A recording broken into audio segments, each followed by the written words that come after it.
সংবাদের শুরুতেই দেখে নেব আজকের শিরোনাম। মুর্শিদাবাদে অশান্তির পর মালদার পাড়ালালপুর ক্যাম্প থেকে ঘরে ফিরলেন 21টি পরিবার। নবান্ন অভিযান সোমবার নয়, জানালো এসএসসি কেলেঙ্কারিতে বঞ্চিত চাকরি প্রার্থীরা। নদিয়া থেকে 2 বাংলাদেশি সহ 3 জন গ্রেপ্তার। রাজ্যের মানুষকে শান্তি বজায় রাখার আহ্বান মুখ্যমন্ত্রী মমতা বন্দ্যোপাধ্যায়ের। মুর্শিদাবাদের পরিস্থিতি নিয়ে মমতা বন্দ্যোপাধ্যায়কে নিশানা শুভেন্দুর।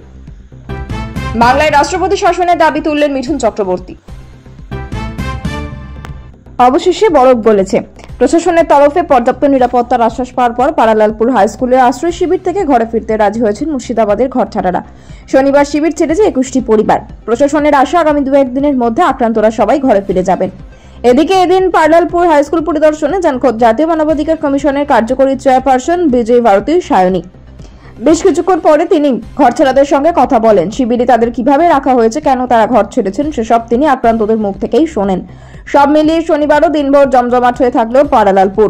এদিন সকাল 10:30 নাগাদ বন্দে ভারত এক্সপ্রেসে মালদা পৌঁছন জাতীয় মানবাধিকার কমিশন কার্যকরী চেয়ারম্যান। স্টেশন থেকে বেরিয়ে তিনি প্রথমে সার্কিট হাউসে যান। মাত্র মিনিট 10 বিশ্রাম নিয়ে পাড়ালালপুরের উদ্দেশ্যে রওনা দেন। ঘরছাড়াদের সঙ্গে ঘণ্টাখানেক সময় কাটান তিনি। এদিন তার পরিদর্শনের সময় আবারও সংবাদ মাধ্যমকে স্কুলের ভেতর ঢুকতে দেওয়া হয়নি। স্কুল থেকে বেরিয়ে তিনি বলেন, এখানে মানবতাকে হত্যা করা হয়েছে, মানবাধিকারকে ধ্বংস করা হয়েছে। এখানে যে ঘটনা ঘটেছে তা গোটা দেশকে নাড়িয়ে দিয়েছে। এই দেশের প্রতিটি মানুষের নির্ভয়ে বাঁচার অধিকার রয়েছে। যেখানে যারা আশ্রয় নিয়েছে সবার প্রথমে তাদের মানসিকভাবে উদ্বুদ্ধ করতে হবে। তাদের চিকিৎসা এবং আইনি সহায়তা পাওয়ার অধিকার রয়েছে। এরা অর্থনৈতিক সহায়তা পাওয়ারও অধিকারী। জাতীয় মানবাধিকার কমিশনের একজন সদস্য হিসাবে আমি এই অধিকারগুলি এদের পাইয়ে দেওয়ার চেষ্টা করব। নবান্ন অভিযান প্রত্যাহার করলেন চাকরি প্রার্থীরা। বঞ্চিত চাকরি প্রার্থী, চাকরিজীবী ও চাকরিহারা ঐক্যমঞ্চের তরফে আগামী সোমবার নবান্ন অভিযানের ডাক দেওয়া হয়েছিল। মুখ্যমন্ত্রী মমতা বন্দ্যোপাধ্যায়ের সঙ্গে বৈঠকের দাবি জানিয়ে নবান্ন অভিযানে ডাক দিয়েছিলেন চাকরি প্রার্থীরা। কিন্তু এর মাঝে একাধিকবার পুলিশ প্রশাসনের সঙ্গে বৈঠক করেন তারা। এর পাশাপাশি মুখ্য সচিবের সঙ্গে বৈঠক করবেন তারা। তাই আপাতত তারা নবান্ন অভিযান স্থগিত রাখলেন বলে জানা গিয়েছে। কিন্তু আন্দোলন থেকে সরছেন না বঞ্চিত চাকরি প্রার্থী, চাকরিজীবী এবং চাকরিহারা ঐক্যমঞ্চের সদস্যরা। ওই সংগঠনের আহ্বায়ক দেবাশিস বিশ্বাস বলেন, শুধুমাত্র 21 তারিখের এই দিন থেকে আমরা বিরত থাকছি, কিন্তু পরবর্তী আলোচনা, পরবর্তী পদক্ষেপ, পরবর্তী সমস্ত কিছু নিয়ে আমাদের আলোচনা চলছে। 21 তারিখে যে নবান্ন অভিযানের ডাক দেওয়া হয়েছিল আমরা নিশ্চিত ছিলাম আমরা করব। যতক্ষণ না মাননীয় আমাদের সঙ্গে বসতে রাজি হচ্ছেন ততক্ষণ আমরা অনড় ছিলাম। কিন্তু আমরা এই মুহূর্তে ঠিক সমাধানের জন্য, নিয়োগের জন্য চিফ সেক্রেটারির সঙ্গে বসতে চাই। পরবর্তীকালে ওর সঙ্গে কথা বলে যদি সমাধান না হয় তাহলে আমরা মুখ্যমন্ত্রীর হস্তক্ষেপ ছাড়া এই আন্দোলন থেকে এক পাও সরছি না। দেবাশিস বিশ্বাস বলেন, চাকরিহারা ঐক্য মঞ্চের তরফে আমরা 21 তারিখে যে নবান্ন অভিযানের ডাক দিয়েছিলাম সেই নবান্ন অভিযানের আন্দোলনের প্রাক মুহূর্তে আমরা দেখেছি বারবার পুলিশ প্রশাসন, বারবার সরকারি অফিস থেকে আমাদের আলোচনার জন্য ডেকে পাঠানো হয়। একদিন আগেও আমাদের ডেকে পাঠায় কমিশনার অফ হাওড়া পুলিশ। তারপর গতকাল commissioner of Howrah police, DC central এবং Lalbazar headquarter CP Manoj Verma, DG Rajeev কুমারের উপস্থিতিতে যে আলোচনা হয় সেখানে একটা বিষয় উঠে আসে যে আমরা বর্তমানে মাননীয় মুখ্যমন্ত্রী, চিফ সেক্রেটারির সঙ্গে বসতে পারবো এবং তারা সময় দেবেন। নদিয়া সীমান্ত দিয়ে অনুপ্রবেশের পর মুম্বাই পালিয়ে যাওয়ার ছক। গোপন সূত্রে খবর পেয়ে অভিযান চালায় পুলিশ। গ্রেপ্তার 2 অনুপ্রবেশকারী বাংলাদেশি মহিলা ও 1 ভারতীয় দালাল। 3 জনকে গ্রেপ্তার করা হয়েছে ধানতলা থানার অন্তর্গত আরংঘাটা এলাকা থেকে। পুলিশ সূত্র জানা গিয়েছে ধৃত 2 অনুপ্রবেশকারী বাংলাদেশি মহিলার নাম আয়েশা বিবি ও ইয়াসমিন বিবি। ধৃত ভারতীয় দালালের নাম তপন দাস। গতকাল শুক্রবার ওই 2 বাংলাদেশি ভারতীয় দালাল চক্রের সাহায্যে ভারতের ভূখণ্ডে প্রবেশ করে।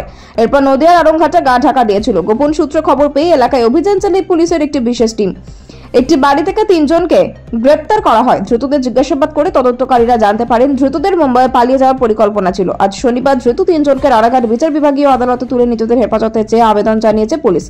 লাগাতার এই অঞ্চল থেকে বাংলাদেশি গ্রেপ্তারির ঘটনায় একাধিক প্রশ্ন উঠছে। এলাকায় কি মানব পাচার চক্র সক্রিয় হয়ে উঠেছে? দালালদের মুক্তাঞ্চল হয়ে উঠেছে? পুলিশের তরফে আগে জানিয়েছিল বেআইনি কার্যকলাপ সহ্য করা যাবে না। পুলিশ সূত্রে জানা গিয়েছে দালাল চক্রের হদিশ পেতে পুলিশের একটি দল এলাকায় অভিযান চালাবে। বাংলায় দাঙ্গা বাঁধানোর ষড়যন্ত্র করছে বিজেপি ও আরএসএস। মিথ্যা প্রচার চালিয়ে পরস্পরের মধ্যে বিভেদ তৈরি করতে চাইছে। বিজেপি ও আরএসএস এর পাতা এই বিপজ্জনক ফাঁদে পা না দিয়ে রাজ্যবাসীর কাছে মুখ্যমন্ত্রী আবেদন জানালেন রাজ্যে শান্তি বজায় রাখার।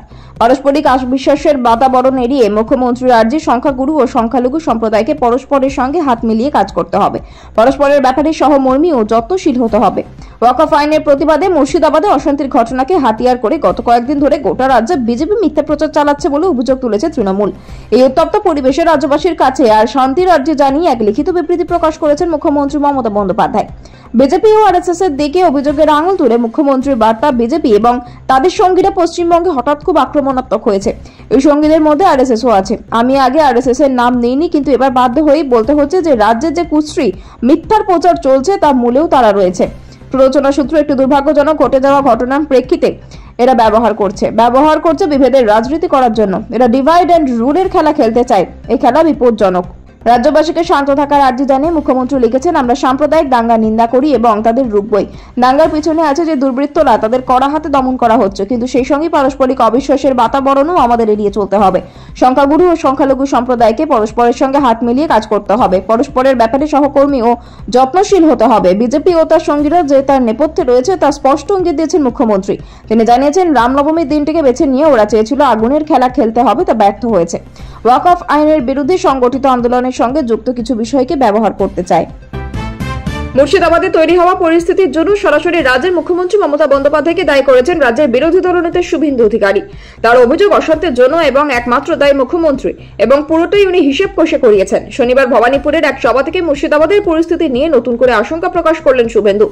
কি বললেন তিনি? জেলার ধুলিয়ান, শামশেরগঞ্জ সহ পশ্চিমবঙ্গের বিভিন্ন স্থানে ওয়াকফ ইস্যুতে যে অশান্তি রয়েছে তার প্রতিবাদে এদিন ভবানীপুরের ভারতীয় জনতা যুব মোর্চার ডাকে মিছিল ও পথসভা করেন শুভেন্দু অধিকারী। সেখান থেকে মুর্শিদাবাদ ইস্যুতে রাজ্যের বিরোধী দলনেতার মন্তব্য, যতদিন জেলায় কেন্দ্রীয় বাহিনী রয়েছে ততদিন ভালো, বাহিনী সরে গেলেই আবার হিংসা শুরু হবে। শুভেন্দুর কথা, বেছে বেছে হিন্দুদের উপর আক্রমণ করা হচ্ছে, কেন্দ্রীয় বাহিনী সরে গেলেই আবার একই পরিস্থিতি তৈরি হবে। তাই বাঁচতে গেলে সকলকে একজোট হতে হবে, মমতা বন্দ্যোপাধ্যায়কে ক্ষমতা থেকে সরাতে হবে। এই প্রেক্ষিতেই মমতা ভাগাও বলে স্লোগান তোলেন তিনি।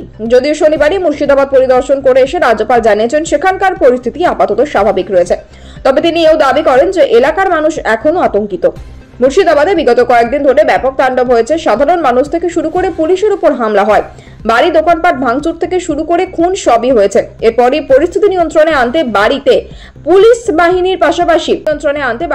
বাহিনীর পাশাপাশি কেন্দ্রীয় বাহিনী মোতায়েন করা হয় জেলায়।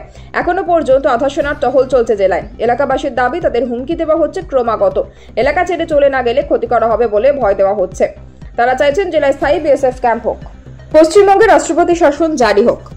অসমের শিলচরে গিয়ে সাংবাদিকদের এমনটাই বললেন অভিনেতা তথা বিজেপি নেতা মিঠুন চক্রবর্তী। সংশোধিত ওয়াকফ আইনের বিরুদ্ধে হিংসার ঘটনায় বিধ্বস্ত মুর্শিদাবাদের বিভিন্ন এলাকা। এ নিয়ে বিজেপি নেতাকে প্রশ্ন করলে তিনি বলেন, খুবই দুঃখের ব্যাপার, এখনো বুঝতে পারছি না কেন বাঙালি পরিবারগুলির উপর অত্যাচার করা হলো। ওয়াকফ বিলের সঙ্গে এদের কি লেনা দেনা? রাজ্যে আইন শৃঙ্খলা পরিস্থিতি বজায় রাখতে তিনি রাষ্ট্রপতি শাসন জারির কথা বলেন। মিঠুন বলেন, এখন তারা রাস্তায় ত্রাণ শিবিরে খিচুড়ি খাচ্ছেন, এটা খুবই দুঃখের। ওদের ঘরবাড়ি ছোট কুঠি, কিন্তু সেটাই তাদের কাছে মহল। সেখান থেকে তারা ত্রাণ শিবিরে গিয়ে সেবার খিচুড়ি খাচ্ছে, খুব খারাপ অবস্থা। এরকমটা যদি চলতে থাকে তাহলে আমি কেন্দ্রীয় স্বরাষ্ট্রমন্ত্রী অমিত শাহের কাছে পশ্চিমবঙ্গ রাষ্ট্রপতি শাসন জারির আবেদন জানাবো। তিনি আরো বলেন, এটা যদি নাও হয়, অন্তত নির্বাচনটা যেন সেনার নিরাপত্তায় হয়, তাহলে সুষ্ঠু ও অবাধ নির্বাচন হবে। আমরা মারামারি চাই না, আমাদের ভোট করতেই দেওয়া হয়নি। মুর্শিদাবাদে অশান্তির ঘটনায় বাংলাদেশের হাত রয়েছে বলে অভিযোগ করেছেন মুখ্যমন্ত্রী মমতা বন্দ্যোপাধ্যায়। বাংলাদেশ থেকে পশ্চিমবঙ্গে অনুপ্রবেশের ঘটনায় তিনি বিএসএফকে দায়ী করেছেন। অশান্তির ঘটনায় কেন্দ্রীয় স্বরাষ্ট্রমন্ত্রী অমিত শাহকে বারবার দোষেছেন তৃণমূল নেত্রী মমতা। বিজেপিতে যোগ দেওয়ার আগে মিঠুন তৃণমূল কংগ্রেসে ছিলেন। তারও আগে পশ্চিমবঙ্গে যখন বামফ্রন্টের শাসন ছিল তখন সেই সরকারের সঙ্গেও তো সুসম্পর্ক ছিল। এদিন তো তৃণমূল কংগ্রেসে যোগ দেওয়ার ঘটনাকে ভুল বলে উল্লেখ করেন মহাতারকা মিঠুন। সাংবাদিকদের তিনি বলেন, ওটা আমার ভুল হয়েছিল। সেই সময় তৃণমূল কংগ্রেস অন্যরকম দল ছিল। তখন মমতা বন্দ্যোপাধ্যায় অন্য এক মমতা বন্দ্যোপাধ্যায় ছিলেন। তিনি একজন ফাইটার ছিলেন, মানুষের ভালো করার ইচ্ছা ছিল তার মধ্যে, গরিবদের পাশে দাঁড়ানোর ভাবনা ছিল। আর আজকের মমতা বন্দ্যোপাধ্যায় শুধু ক্ষমতা লোভী, যে কোনোভাবে ক্ষমতা চায় তার। আসামে বরাক সাংস্কৃতিক উৎসবে আমন্ত্রণ জানানো হয়েছিল মহাগুরু মিঠুন চক্রবর্তীকে। সেই উৎসবে সামিল হতেই তিনি আসাম গিয়েছেন। সেখানে তিনি আসামের মুখ্যমন্ত্রী হিমন্ত বিশ্ব শর্মার ভূয়সী প্রশংসা করেন। মিঠুনের কথায় ডক্টর হিমন্ত বিশ্ব শর্মা এত শক্তিশালী মুখ্যমন্ত্রী, তার মেরুদণ্ড শক্ত, তার সঙ্গে পশ্চিমবঙ্গের মুখ্যমন্ত্রী মমতা বন্দ্যোপাধ্যায়ের কোনো তুলনাই হয় না। গত বছর অক্টোবরে একটি অনুষ্ঠানে মহাগুরু মিঠুন চক্রবর্তীর হাতে দাদা সাহেব ফালকে পুরস্কার তুলে দেন রাষ্ট্রপতি দ্রৌপদী মুর্মু।